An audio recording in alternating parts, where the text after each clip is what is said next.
that we're going to demo, and there will be a knowledge check after each module. So what I usually do is to go through the whole module, take a break, come back for the second module, and then conclude the session.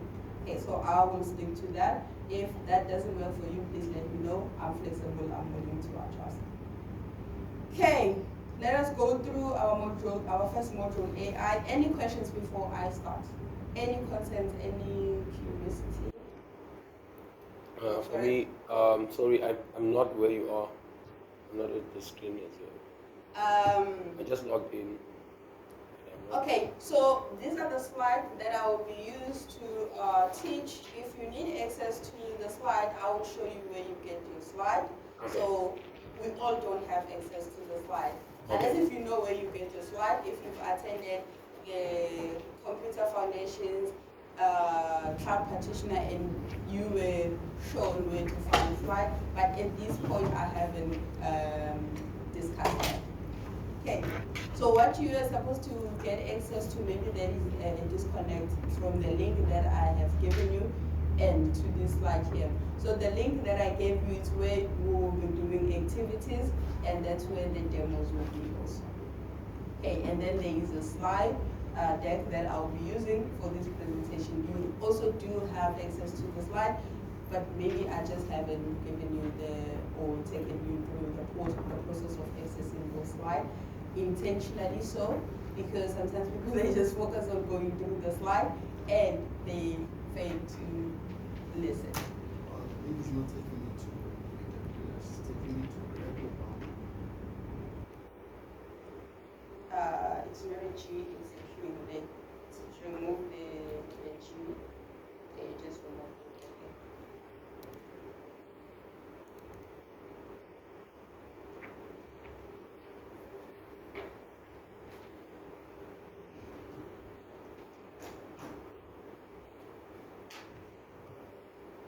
Okay, are we all,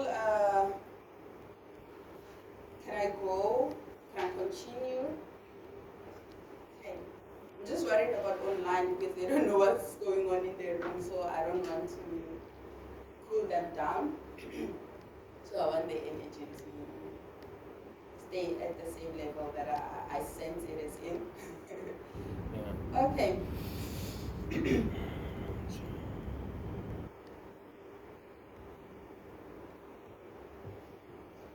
Okay, I'm going to continue. Just stop me if you feel like you're not comfortable or there is something that you're confused about. Okay, let's go through our first topic, AI overview, introduction, or we are introducing you to AI. My favorite question, when you hear a term, artificial intelligence or AI, what comes into your mind?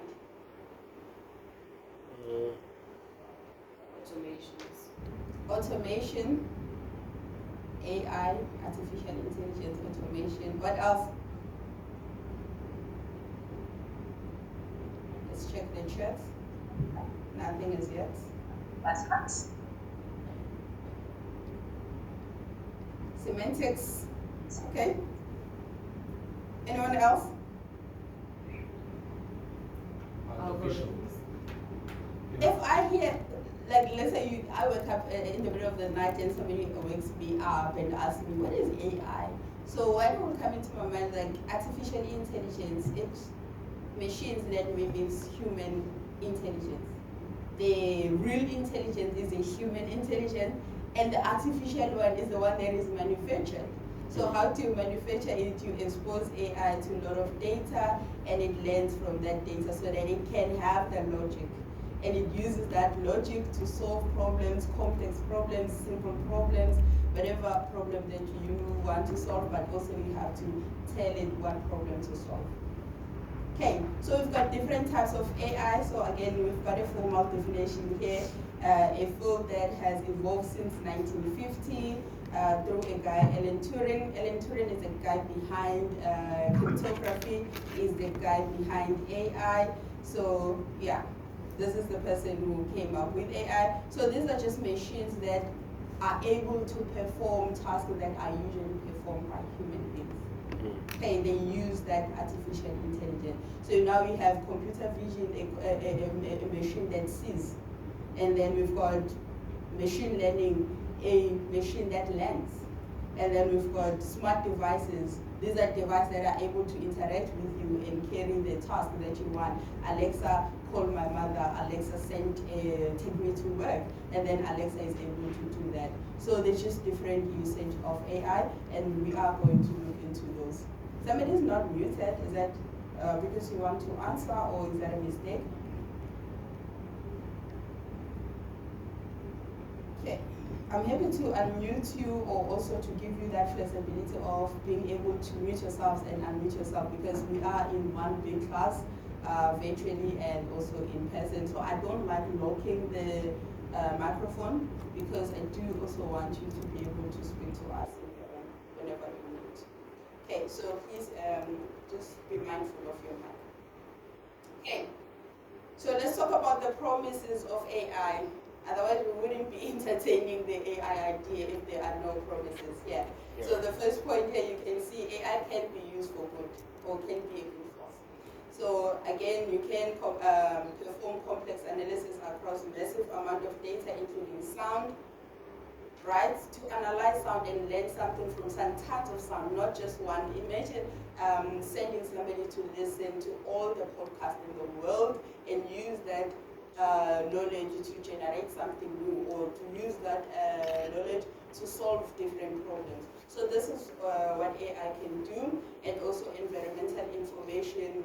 You record the weather conditions, and then you can see if the terrible storm is coming way in advance, and then you can prepare, or you can change something environmentally that will stop whatever that might cause that storm in terms of climate change. So if there is something that is controllable, and then you might be able to control that. And then for food security, if we start with a bee, and then we know bee makes a lot of honey when the environment is like this. So we study it, every time this and this, or this factor and this factor is true, a bee produces a lot of honey. So now we can make or mimic that environment, or kind of like create that environment, and make sure that bee produces more honey, and that combats the food security issues there. So these are all the things that you can use AI for. But AI is also not without challenges. So there are challenges that comes with AI. So again, AI can hallucinate. So you might end up sending people to jail, people that didn't commit the crime, because you are using AI that is citing some policies or some laws that don't even exist, but they are plausible, and then you run with that. It's like, okay, I'm convicting you of crime. Or sending people for treatment, because AI looks at you like, we think you've got cancer, because of the fact that you look short, and then your hair is like this, good quality, or not good quality, all of those things, it hallucinates, and then it says you have this disease. So you want to be able to make sure that the AI is controllable, responsible AI, and then it follows human standard. Okay, so these are all the things that, and then especially in legal firms, this is serious cases of AI. Even with healthcare, those are highly controlled industries, or industries that you want to make sure that you handle your users' data and your output carefully from AI. So we are also going to look into responsible AI, how to follow best practices when you are building Gen AI systems or AI systems. So accuracy is very important. Fairness, you have to include all groups of people that will be using AI. They all have to be represented. And then safety should prioritize security, data security. You don't want to share your users' credit cards, because you are using AI, you trained AI on credit cards, or to analyze pay slips, and then now AI is telling everyone this person earns this much. So that's the data that you want to keep secure with your customers. Okay, explainability. If you say you are convicting me of a crime, support your statement. How do you explain what AI has generated or the decision that AI has made or the prediction that AI gives you. So you need to be able to explain it and be transparent with me with the process. Which data was this AI trained on? How does it make this decision? So transparency also sometimes is needed depending on the industry or depending on the use case that you are building this AI around. Governance and controllability. I know that we like to blame it on AI, but the AI systems are built by humans. So there must be a human being that takes control if the AI system is misbehaving and put a stop into that or mitigate the issue. So these are all the things that we're going to cover here. Right. I'm going to skip this slide here. It's just like key takeaways from here. We just covered what is AI and what are the challenges and the promises of AI. So now I want us to define machine learning. We said there is a subset of AI that focuses on machine learning or the machine that learns. So you teach me this is a cat, this is a cat, this is a cat. You show me thousands of pictures of a cat. That even if when you show me a picture that I've never seen of a cat flying, I'm like, what kind of a cat that flies? But the fact that I said what kind of a cat that flies, I know that this looks like a cat. I was trained that this is a cat, but suddenly this cat is flying. So that is just machine learning there. A group of AI techniques that uses existing data to train mathematical models, because again, when you train a model, you're using mathematical because it gives you probability based on the data that, or the fact that I've collected, I am this person sure that I'm looking at the cat. AI generates the output that is never 100% correct. It just gives you the fact that it is collected or the relationship between the data that it has previously learned, and it concludes based on that data that it collects. Okay, so obviously you have to collect data, process that data, and train the model or expose it to that data. And then the process needs to happen again and again until the model learns, and then it can give you predictions. Okay, the analogy there is of a child. Child is born with no intelligence. You have to teach the child or take the child outside so that the child can see the roads, can see the cars, the buses, the lorry, the firefighters, all these things that babies get crazy about. So you just have to show them. So you show them a couple of pictures of a cat. This is a cat, this is a dog, the cat is a dog. So now a child is kind of like deployed to the world. Now go view the world on your own. So that is now the AI that is deployed to production. Now you're not training it, it sees new data. So you need to lean to what you have been trained on or what you have learned to make predictions. So now the child is out into the world, sees the dog wearing a costume. A bee costume. What do you think this child will say? Is this a dog or is this a bee? Is this a bee? Bee dog. You are a model that hallucinates. If we were to call you a model in this case, what do you think a child will say here? Still a dog. It's still a dog. Funny dog. Yeah, maybe I've never seen a bee before. I only know a cat and a dog. And then my conclusion will be like, this is a dog based on what I've been trained. I'm looking at the ears, I'm looking at the mouth, the face, the legs. This looks like a dog to me. I won't even think of a cat, let alone a bee. I've never seen a bee. You've only trained me on a dog and a cat, and then now I'm able to give the conclusion or the prediction. Again, prediction based on this data. I see the ears, I see the eyes, I see the legs. These gives me 60% of confidence that this is a dog. Okay, so same thing with models. You just have to give them access to data, and they learn from that data, and the process needs to happen a couple of times, and then the model gets it, and now it's able to make predictions, and then you are able to also improve the performance, the accuracy. So again, you need to have a capability of collecting new data so that you improve the model's understanding. That's why also the child keeps on learning until they are able to give good quality output. Okay, so the data technique and models you choose drive the quality and the value of the output. Okay, So there is another term that I want you to be familiar with, inference. Inference is the output that the model generates from new data. Data that it has never seen. As I said, the child learns a cat and a dog. Cat and a dog. Suddenly you're showing it a dog that is wearing a big costume, and then the child goes like, I've never seen this, but based on what I've been trained on, this is a dog. So that is inference. When you are given a new data and the model leans on a pre-trained data or pre-trained model, the fact that I have learned this, I'm going to lean toward what I know in order to make predictions on new data. So that concept we refer to it as inference. Output coming from a new data that the model has never seen. Can I ask a question? Yes, go for it. Please get the mic. My question is, with what you're saying now about inference, is that like something similar to, let's say somebody is writing poetry or something, then you can write an improv or whatever. You can write a sentence to say, okay, let it create more of your poetical style, whatever art thing you're doing.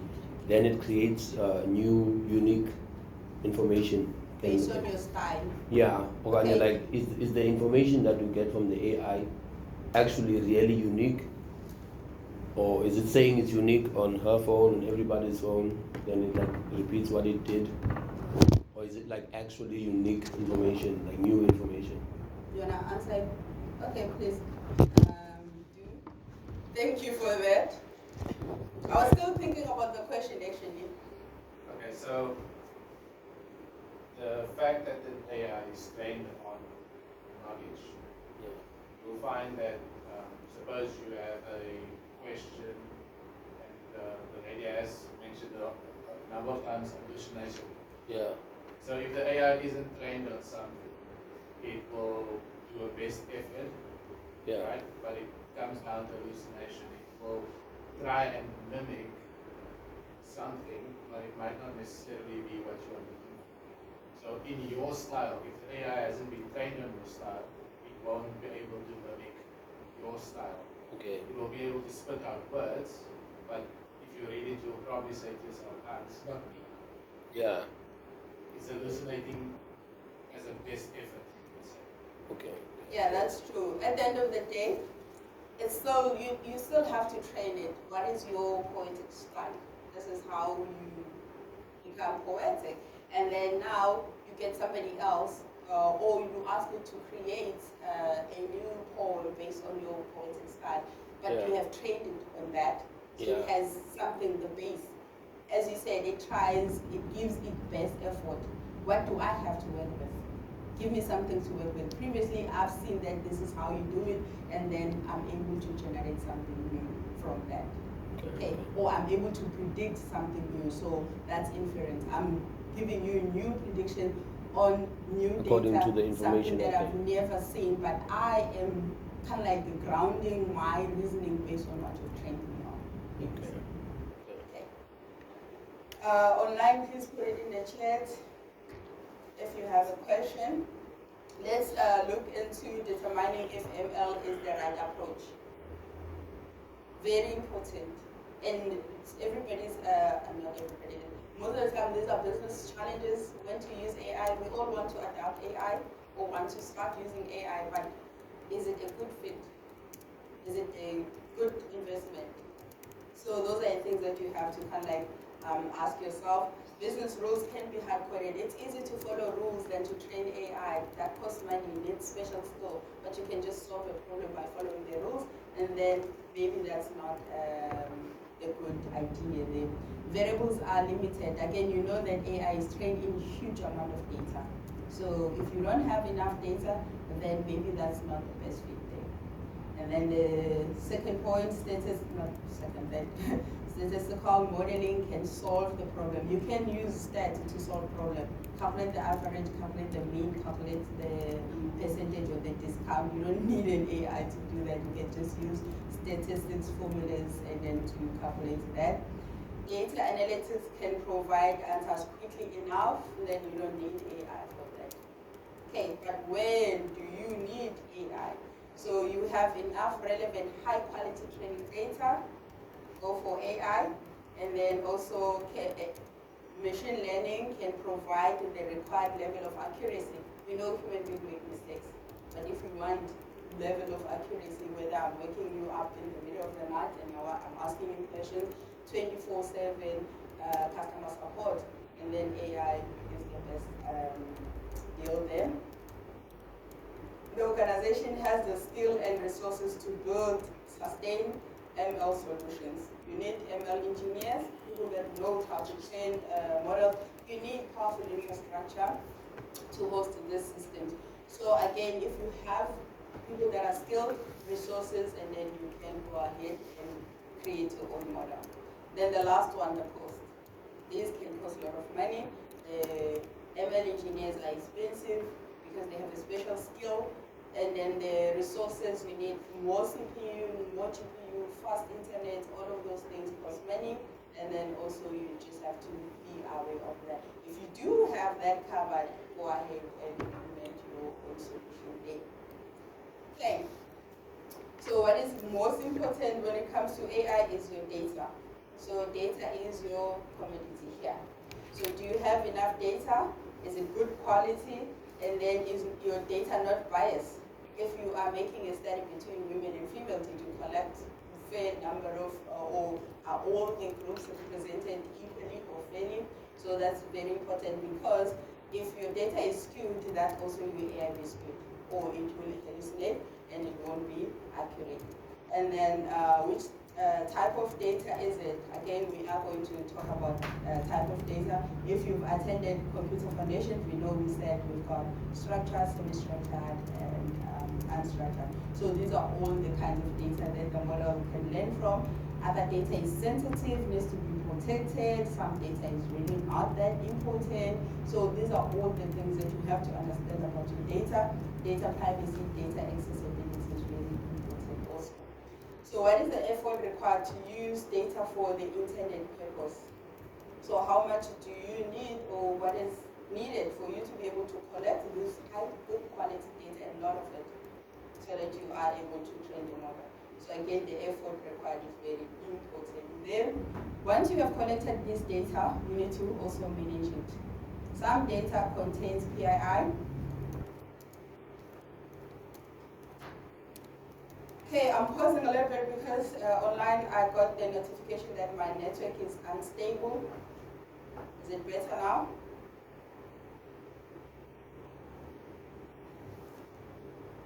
Okay, let me know if you missed something. And immediately I saw that, I stopped talking so that I don't lose you, I don't miss anything. Okay, so PII, which is identifiable, personal identifiable information like your credit card, your name, your password, all that information that kind of represents you needs to be hidden. You don't want the AI that will kind of expose your credit card, your payslip, your text number, all of that information that is really PII. So that needs to be managed. And then data needs to be secured.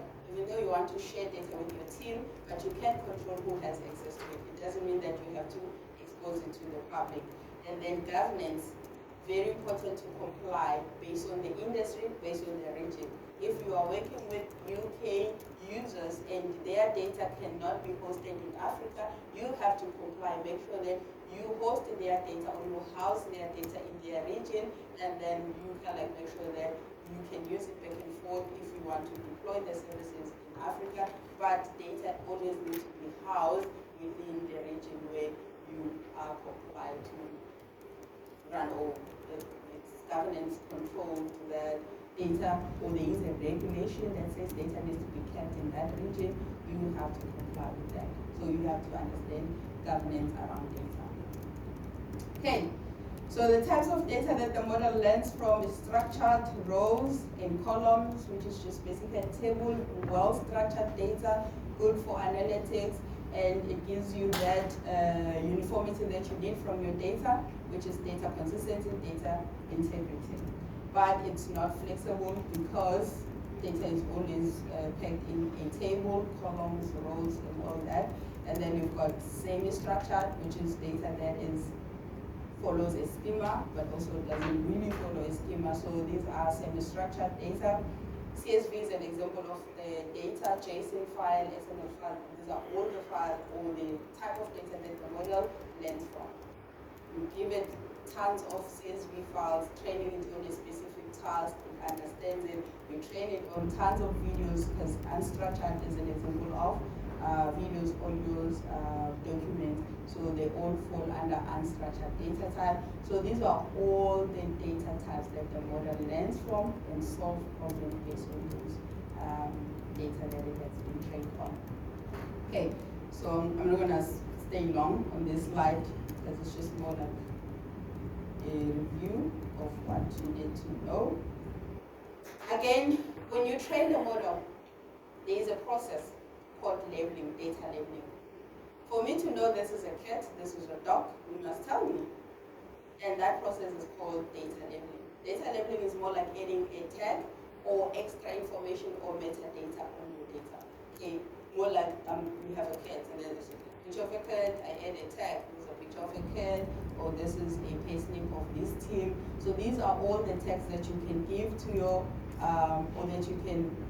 these are all the labels that you can give to your data, so that the model learns, scans for this information, and it understands what is it that I'm looking at. So data labeling is the process of labeling raw data by giving it extra information or more meaning to that data. Okay, and then this is another example of labeling here. So here we're just labeling the columns here, and we want to analyze all of these columns. This is what it means here. So we've got fraud, focusing on the fraud one here. So again, you can see that this is a person that buys shoes, and the shoes, they cost this much, and then they also buy appliance. This is not fraud, this is not fraud, this looks fine, but suddenly they buy cosmetics, and they are now in New York, and they are charged 10,000. So there is an anomaly there. I'm detecting that there's something wrong with this data based on what I've seen. So again, you are giving meaning to the data. So if you are looking at something like this, this is normal. This is normal. This is not normal. You cannot spend less on buying appliance and buying cosmetics and spend double. So that is just not normal. Another typical example of something that is an anomaly. If I'm in Johannesburg, I buy some cold drink using my credit card, and then now I'm in Japan in less than 5 minutes, and then I'm buying a Lamborghini. So that's just so impossible. So there's an anomaly there. How did you fly from Johannesburg to Japan to even from buying a cold drink to buying a Lamborghini? So these are all the things. I'm also going the extreme ends here. But what I'm trying to explain is that you can see something that doesn't follow a normal pattern. Normally, it takes people sitting in the flat to get to Japan in order for that credit card to be used to purchase something. But this, within a space of 5 minutes, this happened. So I'm labeling that abnormal. So the model learns from all those incidents. So that's another part of data labeling there. Go for it. Okay, so if I look at the example, if you look at transaction data, it can be too much. Right? Yeah. And to do the labeling one by one, obviously it would take either too many humans, or you have to find a way of doing it. So what stands out for me is that things, as we are talking about AI, ML and things, but the foundation skills like how to use Excel or to use SQL, especially for structured data, is critically important, right? Because how else would you have those things pop up at you to say this is so abnormal? Right? You have to have rules and things that's baked into the process. That's why you said, I think 2 or 3 slides back, whereas AI and ML can help, does it really suit the task at hand? So without the foundation, if you put in rubbish into it, it will hallucinate. It will also give you rubbish. Perhaps, or rubbish in, rubbish out. Yeah, so I just wanted to mention that. Okay, thank you for adding into that. Yeah, so this is a very important, as you said, data needs to be labeled, unfortunately, data needs to be labeled one by one. That's why we have human force, or we call it human in the loop. Those are the people that are there to label the data. So you can automate this process, but most of the time you will get people that are there to label your data, to give it meaning. Okay, so yeah, we are going to also dive deeper with the options that you can use to kind of like process your data and label your data, data profiling, data discovery, all of those tools also. Yeah, if you've also attended Cloud Practitioner, they kind of like we do touch on those services that are used to label your data if you want to automate it. And also human in the loop, these are the people that we task or are not we are tasked with data labeling. Just add a tag, give it a meaning, what was happening here, and then they label the data before the ML ends from this data, or before the data can be used to train the model. Okay. So obviously when you are training the model, it needs to solve a specific problem. So these are types of the problems that the machine learning solves. Again, if you look at machine learning, you can also call it a narrow AI because it focuses on a specific task. You're training the model to tell between a dog and a cat. There's a lot that the model, after it has learned, which is we're going to touch on it, deep learning. So there are other things that the model can do, but for these, we are only focusing on a specific problem. We just want you to be able to route tickets that are for sales, route tickets that are for IT support, and tickets that are for finance. So that's also a typical use case that you will need machine learning. Okay, so this is one type, supervised training data is labeled here. The example of a problem here is classification or regression. So classification, I am able to tell between a dog and a cat. And then regression, I collect enough data and then I can tell that in 10 years to come, the value of this house is going to increase or it's going to decrease, appreciate or depreciate. So that's a regression there. And then deciding if patient has a disease or not based on the images. So again, that's an example of classification. Data needs to be labeled. How does a healthy lung look like? How does a unhealthy lung look like? And then you can like teach the model. Normally when the lung is healthy, it looks like this. When it's dark in color and also has this spot, that's an unhealthy lung. And then the model is, next time it analyze your MRI, and then it's now able to tell if you are sick or not. So that's one type of a problem that you can solve using machine learning. So another one is unsupervised learning. So here, data is not labeled at all. We just follow patterns. We've seen if for 5 days in Cape Town, the weather has been hot, it always rains at the end of the week. And then those are patterns. For somebody who owes this much and they've stayed with this account without paying it, they are heading towards blacklisted or something like that. So we are kind of like collecting enough data points in order to make predictions. Now we can say that this business is going to collapse or this business is going to succeed based on the number of people or the number of products we sell per day, the number of products we sell per hour, the number of products we sell per week, and now we can see that in 10 years to come, this company will be worth this much. So we can like depending or relying on the previous or historical data to be able to predict the future. Okay, so typical example here, clustering and anomaly detection. So it can be hard to detect something that is abnormal using your human being or to detect fraud. So that means you have to collect, establish a case before you can catch the thief. And then an ML model does that real quick. Like already I have access to historical data. As soon as there's a dip, I'm like, oh wait, there's something abnormal here. I'm detecting a fraud here. And then it picks it up really quick. So these are all the problems that we would appreciate from AI rather than being rival with it. Okay, another one is reinforcement learning. So training data, it's more like when you train a child, if you are behaving, I'm going to reward you. If you are not, I'm going to penalize you. So that reinforcement, I rely on the feedback that I get. If I'm getting more sweets, if I behave, I'm gonna behave the whole time. So if I'm always getting punishment when I do something, I'm going to stop doing that. So again, that's an example of reinforcement.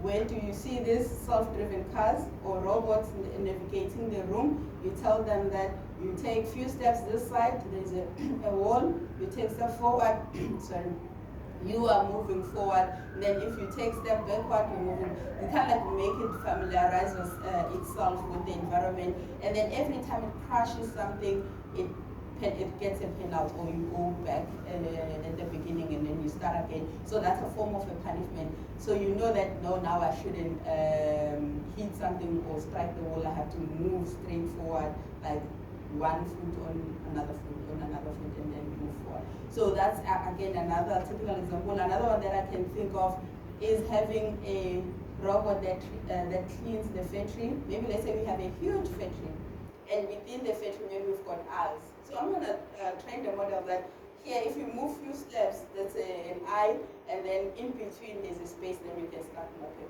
So I have to train you. Every time you hit the wall, I take you back to the beginning until you learn that, okay, I have to take this number of steps before I can turn. So the model learns from there. So that's how robots are produced, or self-driven cars also. There's more to it, but I'm just explaining the kind of problem that they solve, which is reinforcement, able to do things without human interactions there.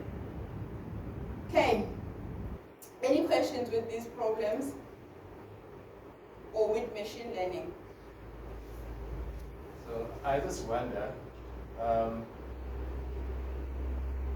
children, right? Our first way of teaching them is reinforcement learning. We give them a sweet as you want to clap for them. You clap hands, you praise them, yeah, something like that. And then also with AI, I don't know if you guys have seen some of the movies, right? This thing wants to survive at all costs. Right? Yeah. Even if you try and kill the robot, it will try and survive. So I just wonder, for the future, how will we be able to make sure that that kind of thing doesn't happen? Because for children, it's normally influences from outside. So I think there is already a lesson for us to say, okay, we need to put The guardrails. guardrails or something in place to make sure that outside influences doesn't actually mess up this process. Yeah. Well, that's true. Isn't it that interesting? Like even the children, you kind of careful where they get the feedback from or where they learn from. So same thing with the model. Again, you will have to connect it to the right data, but also that's just the danger that's why towards the end of this series of courses, we talk about monitoring. These are the systems. You always have to have a full visibility. What is it that they are exposed to? What is it that they are learning? Controllability is very important. How do you put a stop?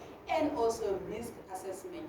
So you always have to, before you even start with an AI initiative, you have to conduct a risk assessment, have the budget, and have processes and policies that mitigate that problem. So these are all the things that we're going to cover. And then also, obviously, we are talking about AWS. How do I do that on AWS? And then that's where AWS services comes in. But the concept is still the same. Okay. So again, good question there. Key takeaways. Do you want me to read them? And then you will also have notes here. So we just talked about what is machine learning, which is a machine that learns. How does it learn? You give access to data, and then it solves different problems. Supervised, where you have to label your data, tell the model what is it that you want it to tell between classification and regression, and then unsupervised cluster, and then detect, anomal detection there. Then the last one was reinforcement. So these are all the problems that we covered. Now we're going to move and talk about deep learning. Okay, how would you, okay, I don't want to assume that you know what is deep learning. So I'm going to rephrase this question. Every time you hear the word deep learning, if you have, or the term deep learning, what comes into your mind? What do you think deep learning is?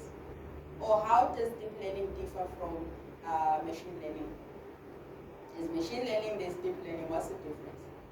Or what do you think is the difference? But basically you are here to learn, but maybe let me phrase it like that. Okay, go for it on mine.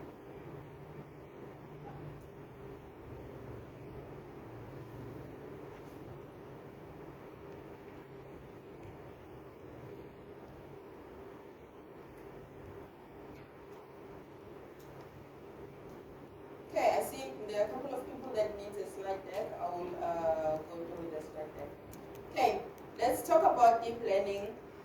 Again, if you look at deep learning, so this is more like, it's similar to machine learning. Machine learning, you have to train the model on labeled data, unlabeled data, or for reinforcement. But with deep learning, I'm still learning, but huge amount of data at a larger scale. I'm not now focusing on telling between a dog and a cat. Now I'm able to kind of like learn everything there is to learn in the world. And then I use that as my knowledge base. And I use that as my human brain. So deep learning uses neural networks, and those neural networks mimic a human brain. Okay, for you to process that, now I have to go home, you have to consider the time, what time is it? And then how far is home? And also the fact that you don't want to get home late, safety reasons. So these are all the things that you have established, or the knowledge that you have established. For you to come to a conclusion that I'm taking my bags, I'm going home, you have gone through the process of identifying or kind of collecting the data that supports your decision. Same thing with deep learning. These are models that are trained in huge amount of data, and they use that as a knowledge base to make decisions to solve complex problems. I'll give you a typical example of a complex problem. Self-driven car. The model is trained on the road tracks, and then the model is trained on the road signs, the road rules. It also have to comply with the rules.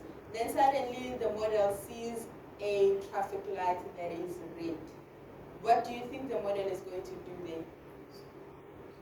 It's going to stop, because it has seen, again, we're talking about the computer that sees, these are the computer vision.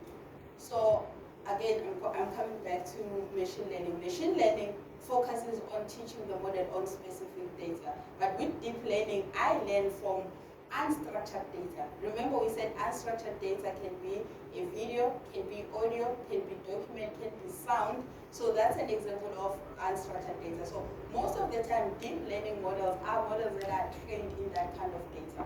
So now I can look at the robot, capture the robot, and look at the sign. So what I'm looking at, the environment. Where is the environment? The traffic lights, again, if you are not in South Africa, the traffic lights, we call them robots. Apologies. I'm talking about traffic lights here. I don't know to lose people that are outside South Africa. So we're looking at the traffic lights. So the environment matters. So that the model makes the right decision. Where am I seeing this light? Am I at home? Am I on the road? Yes. What else do I see? The road. What else do I see? The traffic light. And it has a pole. And I'm trained in colors. And then I'm looking at the color red. And I was told that if it's red, you have to stop.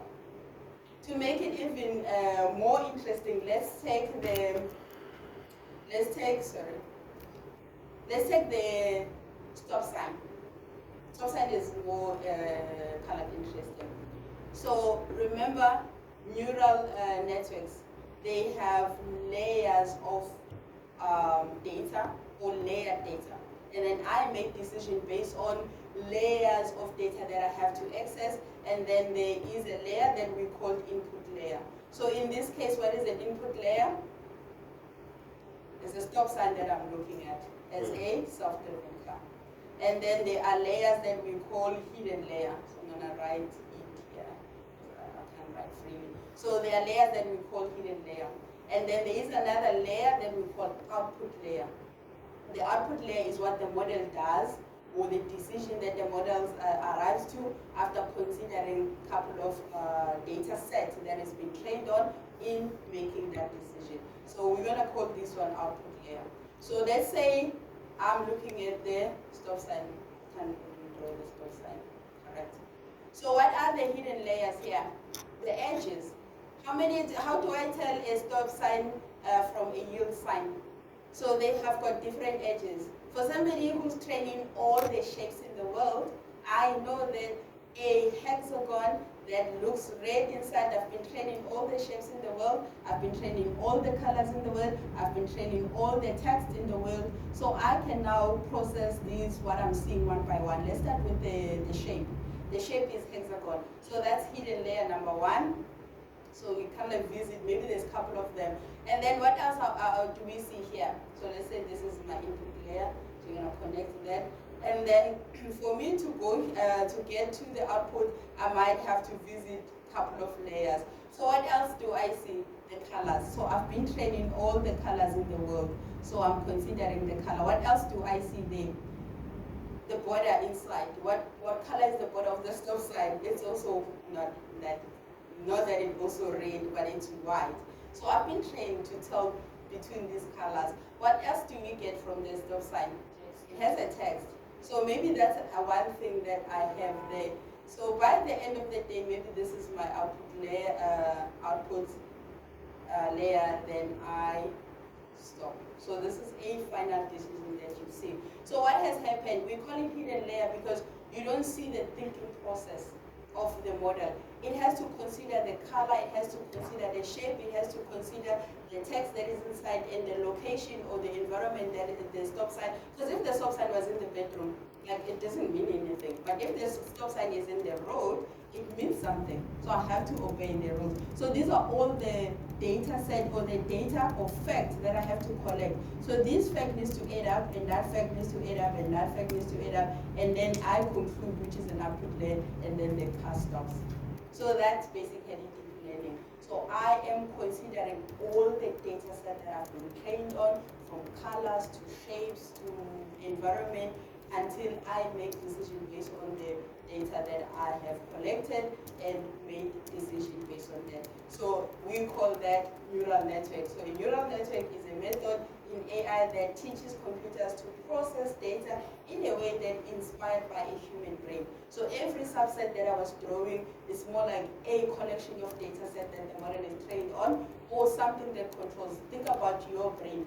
There is something that controls your blinking. There's a neuron that controls your walking.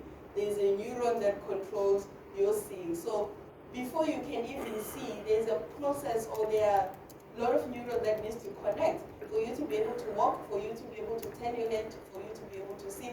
We don't see all of that process. The only thing that we see is you turning your head or walking. But there is a lot of subset of data or neurons that are visited in order to make that possible. Okay, I've said a lot, so any questions here? Any confusion?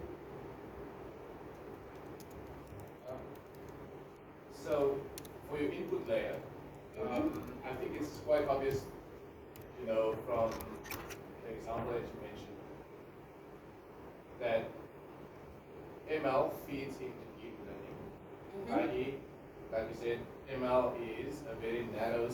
Yeah, I love that. ML feeds into deep learning, correct? Let's call it the narrow skill. Yeah. Right? Because now you can recognize the sign, but something else will give you the context. It's in the bedroom or it's on the road. Right? But the combination of all those things. There you go. Yeah, the combination. So you do not rely on a single subset of data that you trained on. So you visit all the which are kind of like an example of neurons. So, or mimic a human brain, that there are a lot of part of your brain that is utilized in making a decision. In conclusion, I suppose then, if you've not been exposed to something, i.e. your neural network hasn't been set up or trained on something. Right, it's like, going to hallucinate.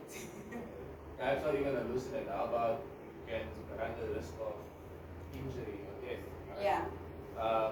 Because now, make an example, someone partially covers the stop sign. The car will know, suppose, from all the training. Yeah, that's true. This is supposed to be a stop sign. Yeah, that's true. But now, true. because this thing is partially obscured, I can't stop. I'm getting the wrong input data. So whatever that I'm processing, it's all wrong until I arrive to the wrong decision, which is continue driving. And it's the stop sign that is half shown. So that's also true. Okay. Let's look at the use cases where large language models. We call deep learning models produces large language model. Nah, not large language model. Produces large models. I want to say large. Wait, I don't know how to come up with my new terms here, but basically a model that is training huge amount of data will produce a large model because it's trained in a huge amount of data. So we call those deep learning, large deep learning models. Yeah, that's the term that I want to use. Large deep learning models. Okay. So again, these are the models that can solve the self-driven cars, weather prediction. I collect enough data, and then I'm considering that the weather looks cloudy, and it's been cloudy the past 4 days, and then there is a chance that maybe it's going to rain or there's a storm coming. So I kind of collect data, and then I work with different data sets. I looked at the cloud, and then the previous weather, or I consider the historical data. The weather in Cape Town changes hourly. Based on that, this weather might change to this or might build to maybe nothing happening. So again, that's just a decision that doesn't need only one data set. You have to consider a lot of things here. Okay, so I have to use that. Okay. Yes. Okay. My question is, with the AI,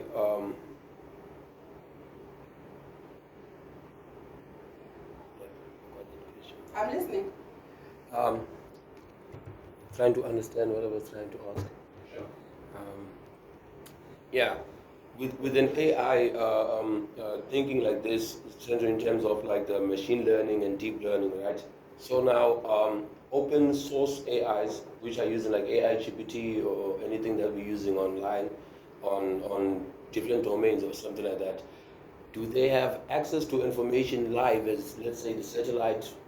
Let's say I want to get, let's say with the driven cars, the satellite information that is there according to, do they have on real-time information, or do they only give you what is published? You know what I mean? Because most of the time the information that AI is taking, let's say, as something real, is the information that is published, not necessarily the actual information that you're looking for. Do you know what I mean? So what I'm trying to ask... I'm going to repeat your question, and then you tell me if that is the question. Okay. So with a self-driven car, it has to make a decision in real time. Yes. Is that during training or its deployment? Is that the question? My question is, with the decision that it makes, is it taking like information from satellite imaging, or is it like already working on the mapping, the maps that the person who was maybe doing the initial machine learning that they gave them? Let's explain the self-driven car process, how it works. It has cameras. The cameras are the eye. That's why we talked about computer vision. So we have an AI that sees. It uses a camera. It captures what it sees. It processes like a brain. So how do you process what you see? You have to consider the shape. You have been training all the shapes in the world. So what is it that you're looking at that moment? It's a stop sign. It has 6 signs or 6 edges, which is an hexagon. What else do you see? Oh, I've been training all the colors in the world. I see a color red. So I am processing in real time. That means I am relying on the data that I was trained on. Obviously, I have to be connected to the internet somehow in order for me to process this data and make this decision. Because that means I have to have access to this data, the knowledge base. I have built it and I have it in me. Now I have to utilize it, and then I have to make sure that I make a decision in real time. So the decision, the prediction that I'm giving is in real time, but the training is not in real time. I'm not being trained there. I'm being deployed with the knowledge base that was built during training. So now I have to make the decision in real time. So that's why it's very important to have or to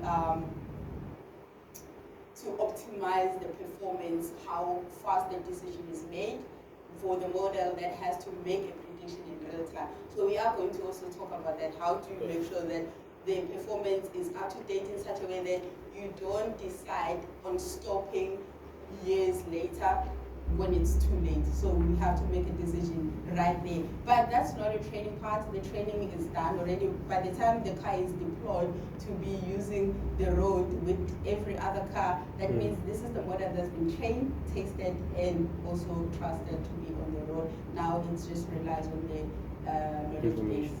Okay. Okay, I hope that answers your question. Okay, any other question? Then I'm going to move to the different subset, and this, I love this diagram actually, because you can see that we start with AI, which is more like an umbrella, that we talk about artificial intelligence, the machine that mimics a human brain. There's a subset of that machine that mimics a human brain that does the learning, which is machine learning, and then we also have got deep learning that is a subset of machine learning, but